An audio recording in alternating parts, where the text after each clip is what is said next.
De par sa position dans le bassin des Caraïbes, Haïti est l'un des pays les plus vulnérables et le plus exposé aux risques de catastrophes naturelles. Le pays connaît presque tous les ans de nombreuses catastrophes.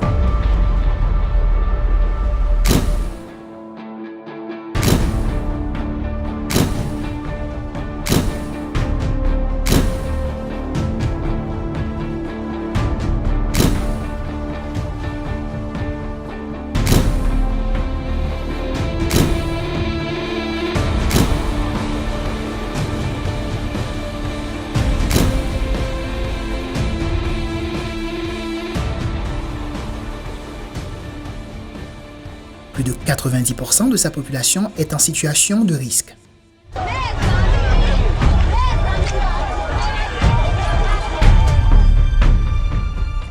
Tous les experts s'accordent sur le fait que le bilan désastreux du séisme de 2010 est principalement lié au mode de construction et d'aménagement urbain.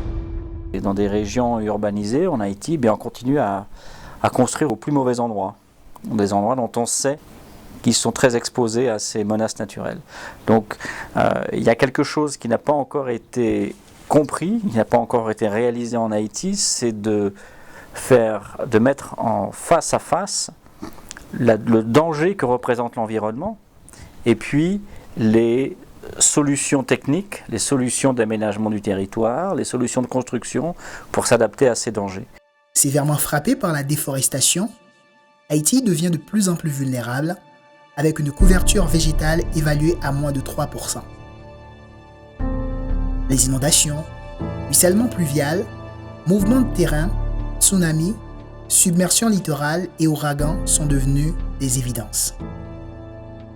Tous les risques naturels, sauf le risque volcanique, mais tous les risques naturels existent en Haïti et de ce fait, il peut y avoir des effets des interactions entre ces effets naturels et rendre leur gestion très compliquée. Quand on parle par exemple de la météorologie ou des effets cycloniques, des fortes pluies vont générer des mouvements de terrain. Si ces aléas sont liés, les effets de l'un peuvent occasionner le déclenchement de l'autre.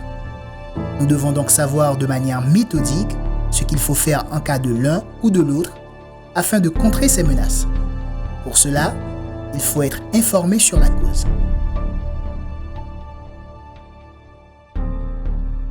Comprendre les processus, comprendre où sont les risques naturels comme les mouvements de terrain par exemple ou même les tsunamis, c'est permettre à la population et aux collectivités territoriales de mieux aménager le terrain par exemple et donc de ne pas aller construire là où il peut y avoir un glissement de terrain important, où il y a un risque sismique ou tsunami important. Donc la connaissance, elle va permettre justement d'aménager le territoire ou encore de construire des bâtiments qui résistent aux sollicitations sismiques par exemple.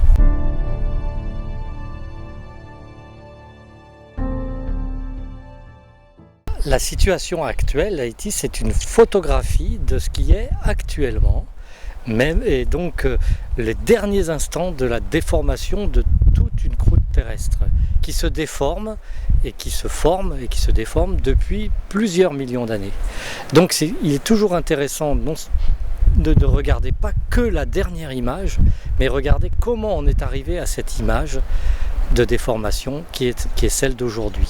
Donc par exemple, la grande faille qui existe sur la presqu'île du Sud, la faille qu'on appelle la faille d'Enriquillo, qui passe à Port-au-Prince, elle résulte de déformations bien plus anciennes qui existent depuis des millions d'années. Et il est intéressant de voir comment cette faille elle s'est formée, comment elle a évolué et comment elle pourrait évoluer dans le futur. Face à cet état de fait, et suite à des études et évaluations effectuées par rapport à l'aménagement urbain pour la réduction et la prévention des risques et désastres, le gouvernement haïtien, avec l'appui du Programme des Nations Unies pour le développement PNUD, grâce au soutien financier du gouvernement britannique à travers l'Office de l'aide humanitaire de la Commission européenne ECHO, a compris la nécessité d'élaborer et de publier en 2015 un document de référence pouvant servir dans les prises de décision visant la réduction des risques naturels via une politique publique. L'outil ça est très bon, l'a marché, l'a fait chemin parce qu'il est extrêmement important. Nous avons un grand problème dans ce pays. C'est le problème de l'aménagement du territoire. Mais comment faire l'aménagement du territoire si on n'a pas une meilleure connaissance du sol, du sous-sol haïtien? Et c'est ça qu'a fait là. L'a fait à travers ces séminaires, l'a fait à travers des connaissances que nous allons mettre camper, nous allons implanter pour nous capables de former universitaires, les étudiants et les professionnels, que ce soit les professionnels de la fonction publique, que ce soit les professionnels, n'est-ce pas, au niveau, n'est-ce pas, du privé, par exemple. Ce guide est un outil que je pense qui est très important pour nous. C'est un outil qui est très important pour les comités de protection civile qui travaillent dans la réduction de risques et que nous appuyons dans le cadre de notre projet. Et il va permettre d'avoir des informations qui vont permettre la vulgarisation de ces informations. Ils vont pouvoir puiser du moins les informations qui leur sont nécessaires pour permettre de vulgariser ces informations et permettre de conscientiser chacun dans l'action dans les risques auxquels ils sont exposés et l'action qui doit être entreprise, notamment en zone urbaine. Véritable outil d'aide à la décision, le guide propose des techniques méthodologiques appropriées pour mieux identifier et caractériser les aléas. Le guide aide à recenser les enjeux, évaluer les risques, à cartographier les zones à risque et propose des règles de bon usage de notre sol dans une perspective de développement durable. Les acteurs haïtiens qui travaillent dans ce domaine devraient tous recevoir cette formation et il serait nécessaire de s'assurer qu'ils sont toujours à jour sur cette formation, qu'ils n'ont pas oublié les parties essentielles et qu'ils les prennent bien en compte dans la mise en œuvre. Ce document se concentre sur les risques urbains. Non seulement parce que la population urbaine est plus dense et donc plus vulnérable.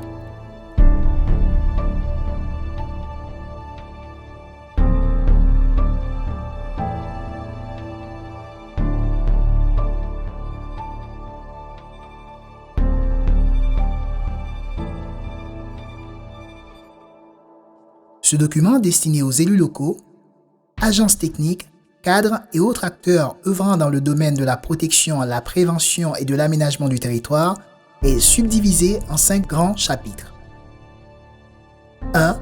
La prévention et l'établissement des plans de prévention des risques naturels. 2. La protection de l'existant, des aménagements, travaux et mesures de protection des vies et des biens. 3. La planification et la gestion des désastres, soit la planification et la gestion des crises à chaque échelle du territoire haïtien. 4. La manière d'informer, sensibiliser et mobiliser les acteurs autour de la notion du risque et des réponses qu'on peut y apporter. Et enfin, 5.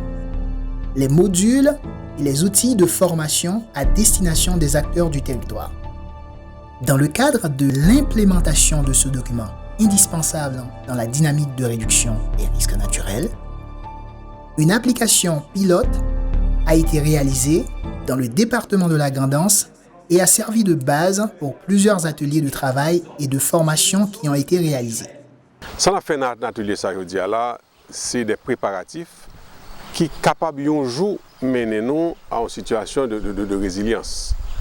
Qui s'allie, c'est préparer, étudier les divers aléas qui menacent, étudier la vulnérabilité des zones concernées et puis garder qui ça qu'a fait pour capable contrer, pour capable contrecarrer effet aléas ça.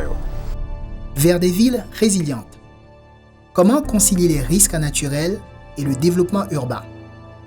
Tel a été le thème retenu pour l'organisation du premier atelier de formation axé sur la réduction des risques naturels en zone urbaine en Haïti, organisé à Montrouy du 18 au 21 juillet 2016. Le fait que vous ayez des idées claires sur les cartographies, vous avez des idées claires sur les informations qu'il y a des zones soit des mouvements terrains, soit des zones inondables, soit des zones sismiques, ça permet que vous-même, vous pouvez utiliser l'information à bon escient qui va permettre que vous travaillez dans une perspective de manière synergique pour capable de réduire les risques et renforcer les capacités de résilience communautaire.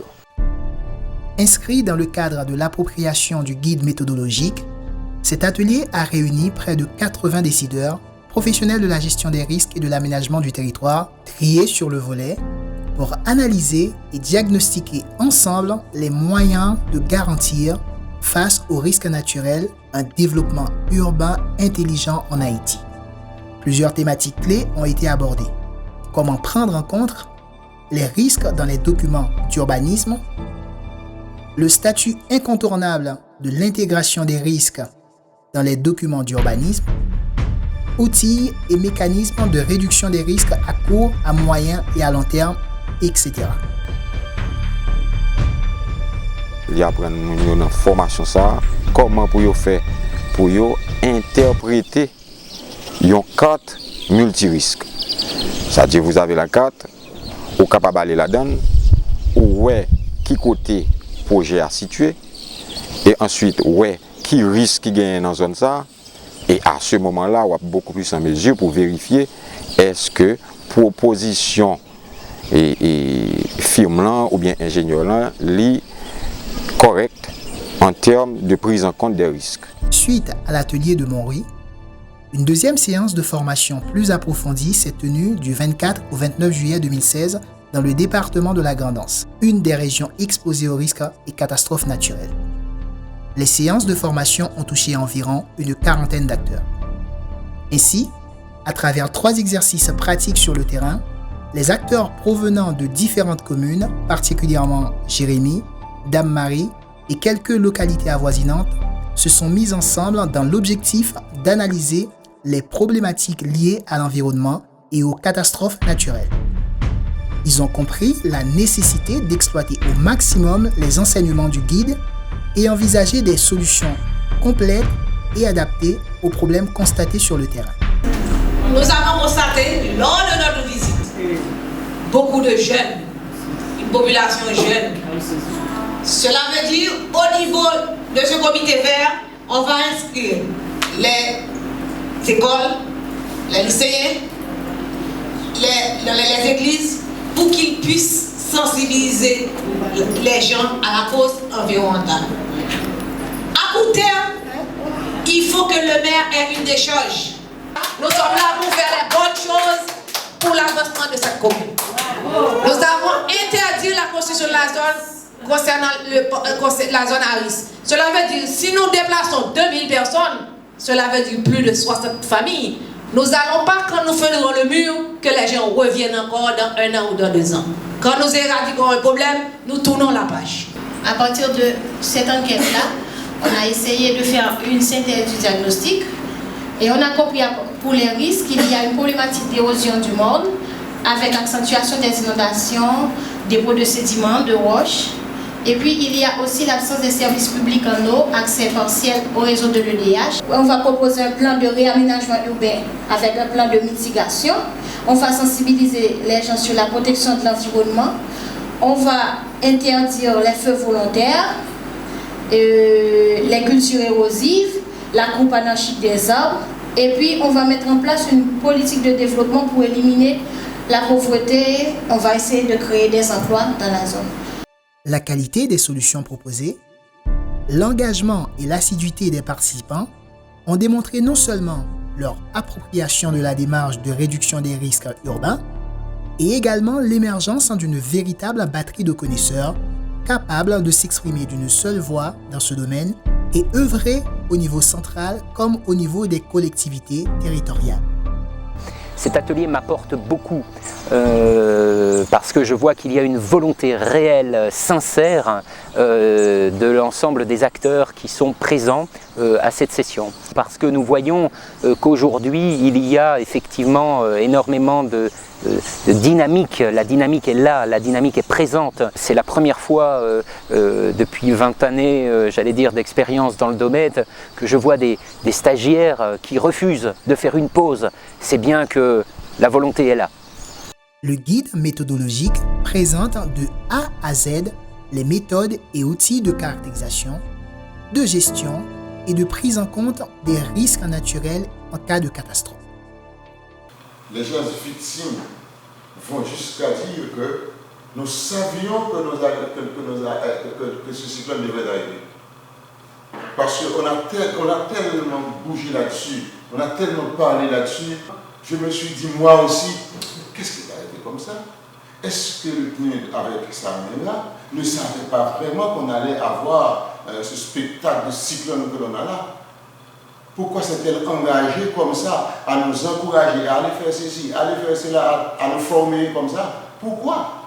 Cette visite que l'on a eue avec le groupe PNUD Adam-Marie, eh bien, nous avons gagné de la vie.